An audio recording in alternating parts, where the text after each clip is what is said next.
Queridos amigos e amigas, dando continuidade à série de ensino sobre a renovação carismática católica em face da liturgia da Santa Missa, ensinos que estão sendo tirados desse livro aqui, a renovação carismática católica e a liturgia da Santa Missa.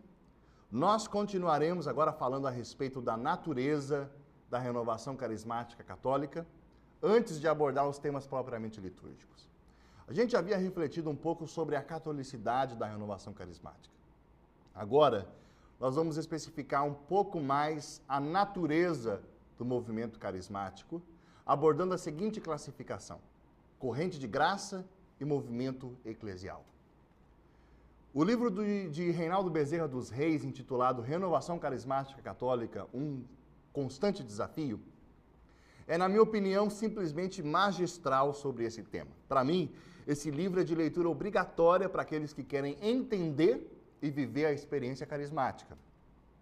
A Igreja Católica, meus irmãos, é constituída de duas dimensões coessenciais: instituição e carisma.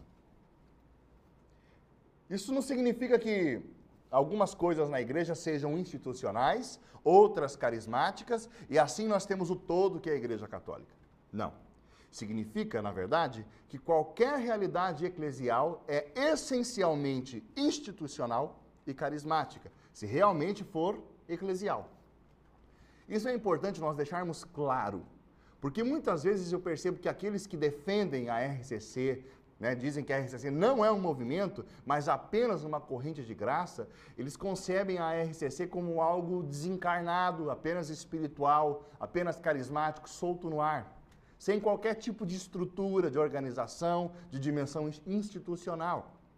E a grande verdade é que uma realidade apenas carismática ou apenas institucional, ambas essas realidades não podem ser consideradas eclesiais. Desde o princípio, o mesmo cardeal que defendia o movimento carismático como sendo uma corrente de graça, também se preocupava com dar forma aos serviços internacionais da RCC, a fim de oferecer suporte formativo e pastoral aos diversos grupos carismáticos existentes no mundo. Organismos continentais, nacionais, estaduais, diocesanos, etc., foram surgindo em decorrência dessa necessária unidade pastoral e doutrinária. E foi assim que a RCC foi tomando os moldes de um movimento eclesial, com a dimensão carismática e institucional. Contudo, meus amigos, eu quero tomar emprestado aquelas classificações lá da biologia para dizer aqui que a renovação carismática, enquanto gênero, é um movimento eclesial, de fato. Mas enquanto espécie, a renovação carismática católica é melhor definida pelo binômio movimento-corrente de graça. O que torna a renovação carismática diferente? Primeiro, a questão de um fundador. A pessoa do fundador, ela não é periférica no movimento eclesial. Na verdade, ela é de suma importância na vida de um movimento. Ele, o fundador, é aquele que recebe e que transmite o carisma, é o transmissor do carisma. A renovação carismática, por outro lado, não tem um fundador e não tem uma data de fundação. Um segundo ponto interessante: um movimento tem princípios, normas e regras desse dito movimento. Os movimentos eclesiais possuem norma, princípio, regra, que rege desde a incorporação de uma pessoa ao movimento, apresentando uma série de pré-requisitos, inclusive, para que essa pessoa possa ser aceita no movimento, até a vida diária dos seus membros, com um caminho espiritual já fixado para ser percorrido, com normas de vida a serem observadas, orações específicas a serem feitas, etc. A RCC, por outro lado, não faz nenhum tipo de seleção de pessoas, não restringe, não impõe normas de incorporação. A RCC não possui princípios e normas próprias. Todo aquele que é batizado no Espírito Santo, manifesta carismas e está unido ao bispo diocesano, portanto, pertence a uma comunidade cristã autêntica, é legitimamente carismático, sim.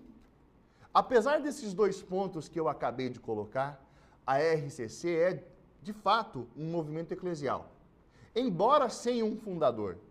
e sem um livro de regras, a renovação se constitui num grupo mais ou menos organizado de homens e mulheres, ministros ordenados e leigos, portadores de um carisma específico que os identifica, que os une entre si. Esse carisma específico é, para a igreja, rosto e memorial da sua dimensão carismática. Porque, de fato, a RCC é, sem dúvida, mais caracterizada pela sua dimensão carismática do que pela sua dimensão institucional. O que não significa, em absoluto, prescindir dessa dimensão institucional. Qual é o carisma específico da renovação carismática católica? O carisma específico da renovação carismática católica é a vivência pentecostal do segmento e do anúncio de Jesus Cristo, com todas as suas manifestações que estão atestadas nas Sagradas Escrituras, com suas causas e com suas consequências na vida dos indivíduos e da comunidade eclesial. Muito bem. Mas o fato de não ter um fundador, um livro de regras, uma estrutura fechada, sempre foi entendido pelos líderes do movimento carismático como sendo um nítido sinal de que a experiência carismática era para todos os cristãos. E que isso lhes fazia também conceber o movimento carismático como sendo uma corrente de graça. Notadamente, eles costumavam colocar essa noção de corrente de graça em oposição à noção de um movimento eclesial. Isso, nós temos que ser honestos, isso é verdade. Havia um grande temor de que a experiência carismática fosse particularizada, limitada a um grupo pequeno de pessoas. Mas como nós já pontuamos aqui, esses mesmos homens que definiram a RCC como corrente de graça, jamais deixaram de nutrir o movimento com todo um corpo institucional e organizacional, o que, em síntese, nos leva à seguinte constatação. Deus, na sua sabedoria, chama homens e mulheres para serem dentro da igreja rosto e memorial de Pentecostes, com todas as suas manifestações, causas e consequências.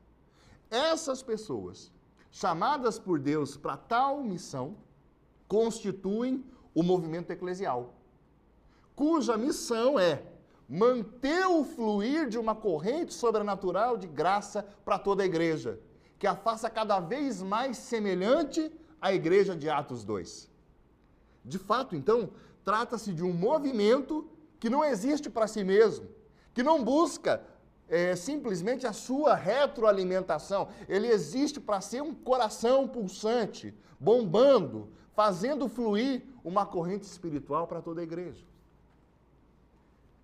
De fato, amigos, é isso que a gente consegue perceber quando estuda as primeiras 20 décadas do movimento carismático.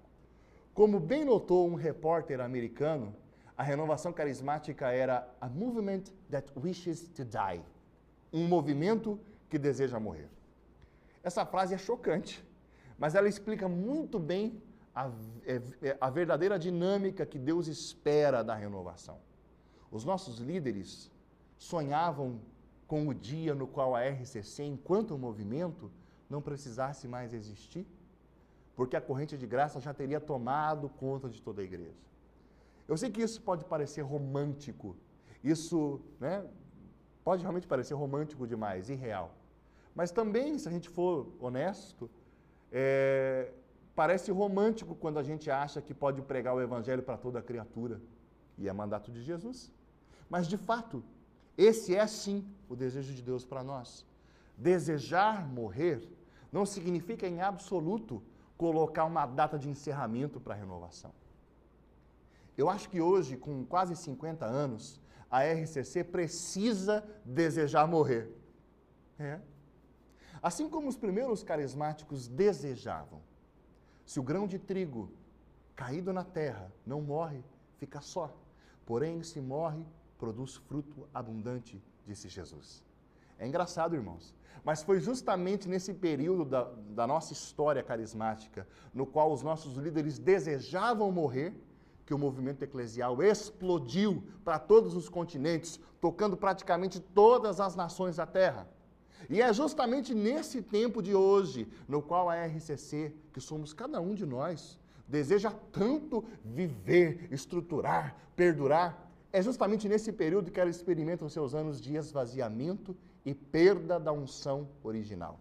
E isso não sou eu quem digo, não. Isso foi dito na escuta profética realizada em Jerusalém há pouco tempo atrás. Infelizmente, amigos e amigas, há algum tempo nós abandonamos por completo o desejo de permear todas as realidades eclesiais com a experiência carismática, para dar maior ênfase ao movimento eclesial.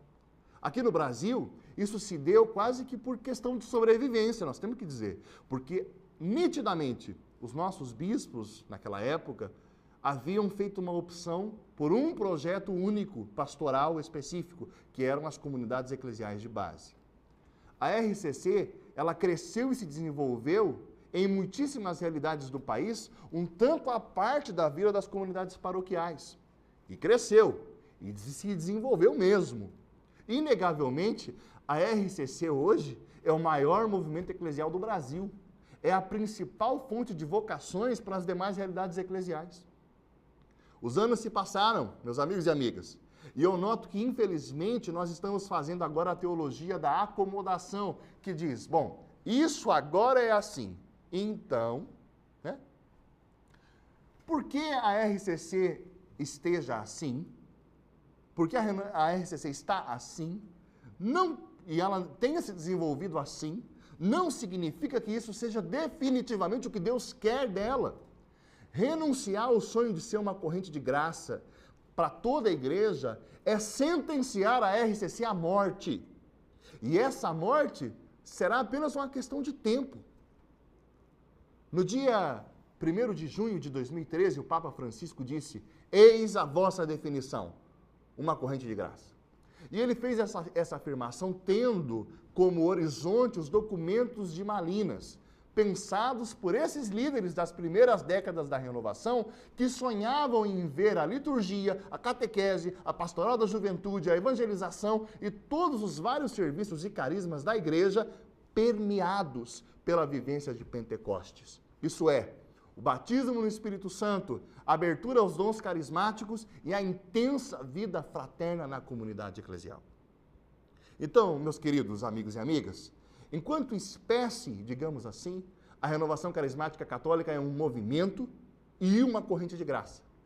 Alguns serão chamados a integrar o movimento pertencendo a algum determinado serviço da Renovação Carismática.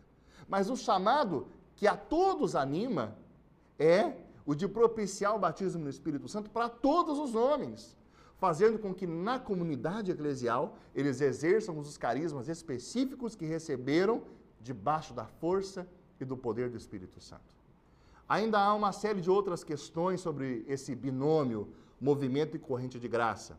Para aprofundar um pouco mais, eu convido vocês a lerem a primeira parte do meu livro, A Renovação Carismática Católica e a Liturgia da Santa Missa, bem como as obras que eu citei na bibliografia do meu livro. Agora que nós já falamos da catolicidade e da especificidade da renovação carismática católica, nós podemos iniciar a nossa conversa sobre as questões litúrgicas. No próximo ensino, eu quero falar sobre a proposta dos primeiros líderes da RCC que sonhavam com paróquias renovadas, o que não significa, em hipótese alguma, paróquias da renovação carismática. Eles sonhavam com paróquias renovadas, celebrando em vibrante liturgia. Até o nosso próximo ensino.